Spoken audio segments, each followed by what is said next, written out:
अस्सलाम वालेकुम दोस्तों, AR वाई डिजिटल ड्रामे शेयर जी अपडेट सां गॾु हाज़िर थी चुका आहियूं दोस्तों। हिकु वॾी अपडेट शेयर ड्रामे जे बारे में तव्हांखे ॾींदासीं दोस्तों। त वीडियो मुकमल ॾिसंदा ऐं चैनल ते न्यू आहे त सब्सक्राइब करे आल ते क्लिक कंदा दोस्तों। त बिना देर हलंदा पंहिंजी अपडेट जे तरफ़ जी। त दोस्तों फजर जेको आहे त अमेरिका वञण जो प्रोग्राम ठाहियो आहे ऐं हुनखे जेको आहे त पंहिंजी माउ खे घुराए सभु कुझु ॾसे छॾियो ऐं हुनजी माउ वञी हुनजे वालिद जेको शुजात खे ॿुधाईंदी त हू जेको आहे त केतिरी माना तूं हुन सां दूरी अख़्तियार कर, पर हू तुंहिंजे वेझो थियण थी चाहे ऐं हू हाणे अमेरिका वेंदी दोस्तों।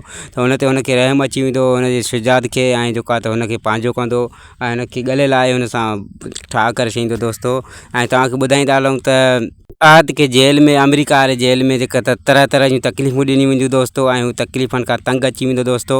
ऐं जेको आहे त अहद जी घरवारी खे सभु कुझु ख़बर पइजी चुकी आहे, नौकिराणी जे बारे में हुन सां मिली बि आई आहे ऐं जेको सॼो माल मिल्कियत जेको आहे त उनजे नाले करे पियो ऐं हुनखे कोई ध्यानु ई न पियो ॾिए जेका हुनजी ख़ानदानी घरवारी हुई दोस्तों। त अमेरिका में जेको अहद बंदि आहे त पंहिंजे शेर भाउ खे चई त हू बंदी हुजे, हाणे हू मूंखे नथो खपे दोस्तों।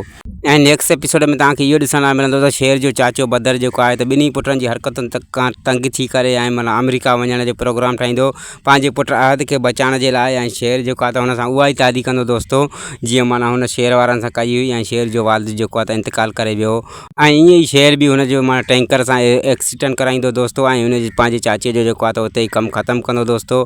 ऐं जेको आहे त फ़हद आहे दोस्तों त उनखे बि शेर जेको आहे त पंहिंजे पकड़ में आणे छॾियो आहे। जीअं त हुनजो वीडियो जेको वायरल करण वारो फ़हद दोस्तों जेको हुन शेर जी भेण जो रिकॉर्ड कयो दोस्तों, जेको त माना वॉशरूम में हुनजो वीडियो जेको शेर जी भेण जो हुन रिकॉर्ड कयो हो दोस्तों, उहो वीडियो जेको आहे त शेर जे साम्हूं अची वियो ऐं शेर जेको आहे त फ़हद खे वठी करे ऐं जेको आहे त क़ैद कराए छॾियो आहे ऐं राज़दान खे चयो आहे त जेकॾहिं हीअ मूंखे पंहिंजे घरनि जे वेझो बि नज़र आयो त मां हिनखे चीरे फाड़े छॾींदुमि दोस्तों।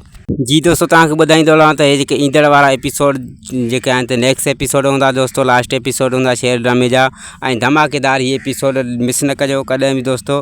हीअ जेके एपिसोड अचण वारा आहिनि त धमाकेदार एपिसोड अचण वारा आहिनि ऐं लास्ट एपिसोड आहिनि दोस्तों। त वरी मिलंदासीं तव्हां सां गॾु नई न्यू अपडेट सां गॾु। ख़ुदा हाफ़िज़ दोस्तों, दुआनि में यादि रखो।